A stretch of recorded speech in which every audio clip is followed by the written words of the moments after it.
tohin'ny asa sosialy izay efa fanaon'ny Loholona Mourad ABDIRASSOUL Kestora voalohan'ny Antenimierandoholona sy ny mpiara-miasa aminy dia nanatanteraka izany izy ireo tetsy amin'ny Sekoly Fikirizana Isotry araka ny fampanantenana nataony tamin'ireo mpianatra mahay indrindra ka nanolotra ny fitaovam-pianarana entina hiatrika ity taom-pianarana 17 ity.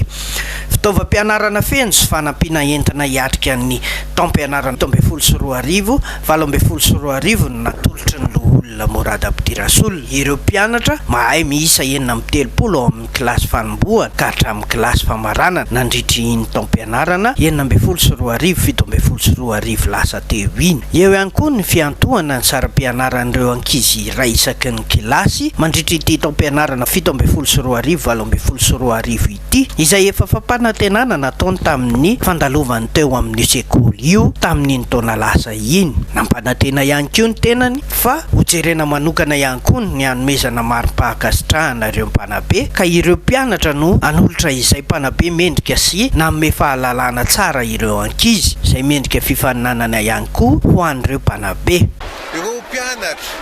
zanaky ny misahirana nefa mahay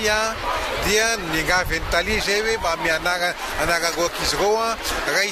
raisana kilasy 12e hatramin'ny terminal dia hotoananay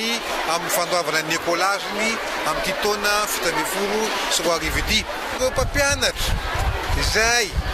mahafatrapo amin'ny fampianarana manome fanabeazana mendrika ny ankizy dia hotsonganay ihany koa isaky ny lakilasy dia amin'izay fotoan'izay reo indray miny loka hafa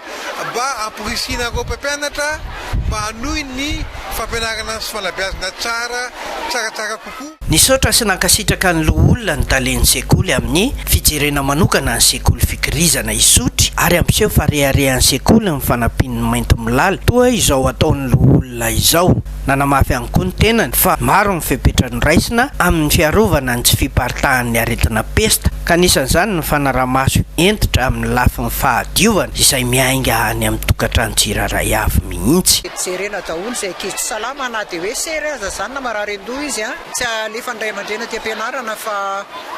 entiny any amin'ny dokotera izy aloha. Ny mpampianatra tsirairay avy efa somary nofana ihany koa hijery alohan'ny ampianarana zany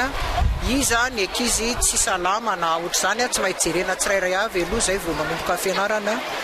Hatramin'ny taona 5,790 ny fironan'ny Sekoly Fikirizana Isotry dia tsy vitsy amin'ireo olona ambony eto amin'ny firenena no efa nandalo tao ka isan'izany Loholona Mourad ABDIRASSOUL izay nanamafisany ireo tsy hahin'ny fotoana nandalovany nandritra ny taom-pianarana ny anarany tao amin'io sekoly io ka nanentanany sy nankahirezany ireo ankizy amin'ny fahazotoana mianatra sy ny fitazonana ny fahendrena mba ho lasa olombanona ka ho reharehan'ny firenena.